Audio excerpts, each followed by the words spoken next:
So let's see, last week we talked a bit about two dimensions of Buddhist meditation practice, one being that of mindfulness, and pretty much the origin, the root of Buddhist meditation that is unique in the sense that, as opposed to some of the other yogic meditations and what we might call TM, transcendental meditation, I often get the question of what makes mindfulness or Buddhist meditation distinct from those other forms. And simply, part of the agenda here, if we can call it an agenda, is that the Buddha, in teaching meditation, felt very strongly about the incorporation of body and feelings and experiences to be part of the meditative experience, rather than just seeking to kind of transcend it immediately and sort of ascend, if you will, out of the ordinary experience of being in the body, being and having feelings. And rather than just sort of bypassing those things and saying, you'll feel better once you are out of the ordinary kind of life and out of ordinary mind and in a more, what I call, transcendent state. It's all well and good, and there's truth to that, certainly. So, for example, what's called TM, or transcendental meditation, anybody who has practiced that knows that, often the idea is there will be a mantra that is chosen for you by your teacher, and the whole purpose of chanting mantra is to sort of center the mind and allow the vibrational quality of the mantra and the intention of that mantra to begin to pull you out of this ordinary state of existing in the world. And if you will, almost diluting and negating the illusions, the maya of life. And so that's one technique, and certainly has tremendous benefit. And so this will be a yes and, not a but. In Buddhist meditation, in mindfulness meditation, the importance of attending to all experiences, using the body and feeling, and also the mind itself in an ordinary sense of thinking and the ruminating, all of this is brought into the practice and metabolized by meditating on these things in order to reach a place where the mind is naturally open, calm, luminous, what we might call empty. And so it's using the suffering state, it's using the experience of being a human being to work through these things, to almost penetrate them and metabolize the energy of these things so that we're able to get to know what causes our suffering quite a bit more than we might otherwise do. So mindfulness begins right at the beginning, as we talked about last time, with a sense of embodiment, mindfulness of body, and exploring every sort of nuance of experiencing your body. The postures, the four postures that we find in mindfulness being that of seated posture. Often it means having your legs crossed in Padmasana, or the lotus position, as well as standing. So standing with your feet flat on the floor. Standing meditation is also thought to be very important. And lying down. So Jane mentioned her favorite posture is lying down a few minutes ago. I was listening. And and there's good reason for that. Lying down is very important to practice the body at rest. What in yoga we call corpse pose, or sort of a supine position. And there's even a tradition of the reclining Buddha.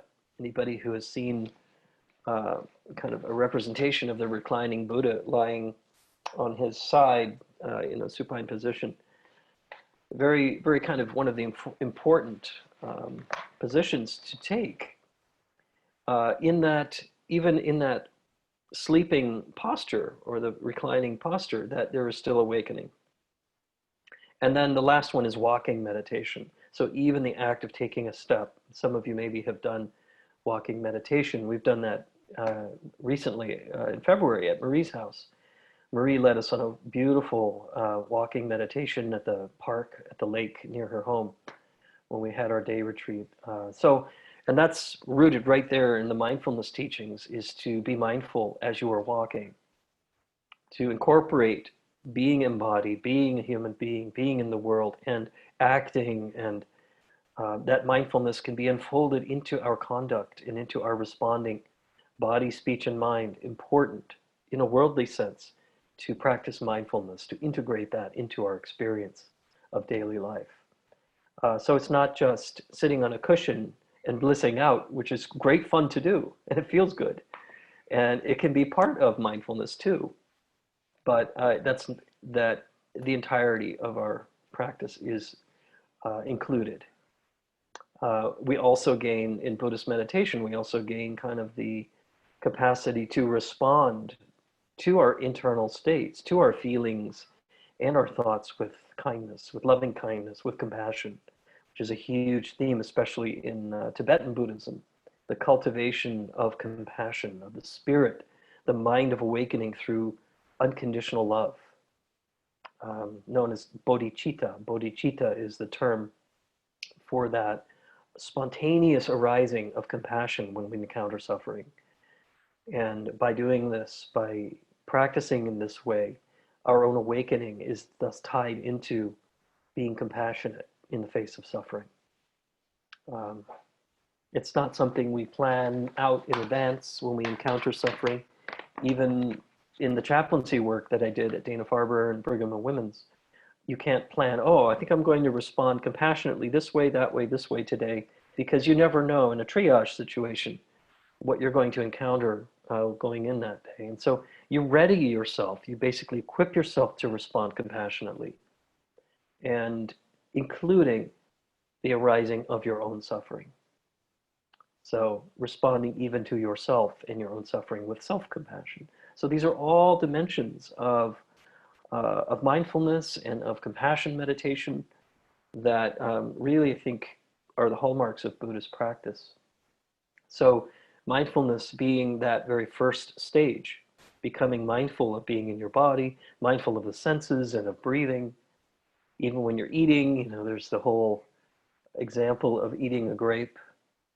Have any of you done this? I don't know, but you put a grape in your mouth, but before you even put it in your mouth, you feel the texture of the grape, you look at it, you look at the color, you consider, you contemplate where the grape came from. You look at the history that led to this grape through the causes and conditions that came together for this seed of the grapevine to blossom and give rise to this grape, and whoever planted it and tended the soil, that all of that is within the grape before you even put it in your mouth and begin tasting it and so on. So it's very much, mindfulness is very much a slowing down of experience to encompass the entirety of experience and realization. And the realization that we get from being mindful of our senses, our body, our feelings, the four elements, we practiced that last week, meditating on the four elements as supporting our practice, very much rooted in a worldly way, in the natural world, and also within the body, and to be part of that somehow, to be a part of that experience of embodiment through the four elements. Mindfulness of the feeling state and of mind itself. Then the fourth state, the fourth foundation of mindfulness, being the realization states from those first three. So we gain insights. If we gained insights by practicing on the four elements, for example, that was that fourth stage of insights into experience. Wow, just by feeling a sense of being a mountain and being rooted into the earth, and simultaneously feeling fluidity in my ability to be in my body and to be wakeful, as well as inspiration and loving and passionate about life and about responding to the ones I love and to myself with compassion and so on. The luminosity, the brightness of the fire element.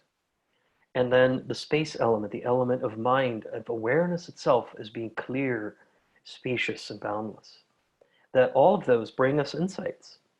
They bring us insights into what's possible into the change that's possible by cultivating these states, and ultimately insight into the underlying nature of mind as embodying all of those four elements. And so insights, what is called often dharmas or realizations based on the first three, all of that comprises mindfulness practice.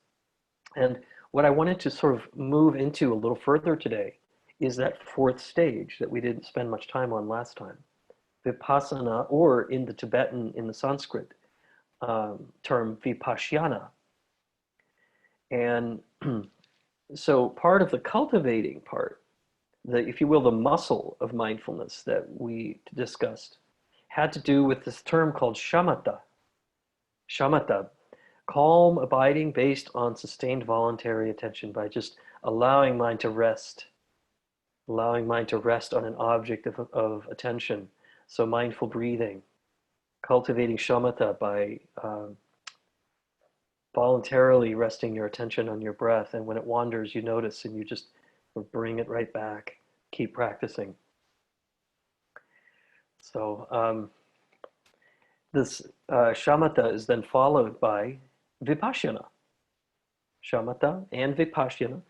And often in the Tibetan tradition that I'm used to practicing in for the longest period of my life, vipashyana is also translated as simplicity, which is very interesting. Simplicity.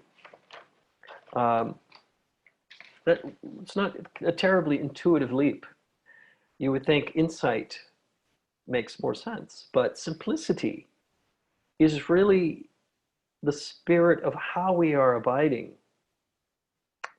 to allow ourselves to have realizations. How are we abiding other than just being mindful?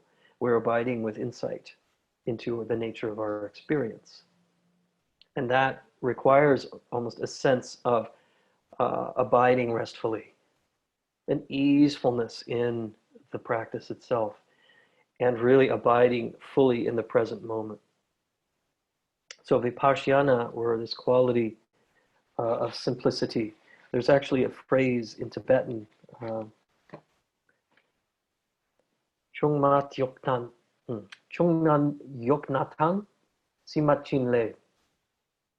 Chungmat yoknatang simachin le.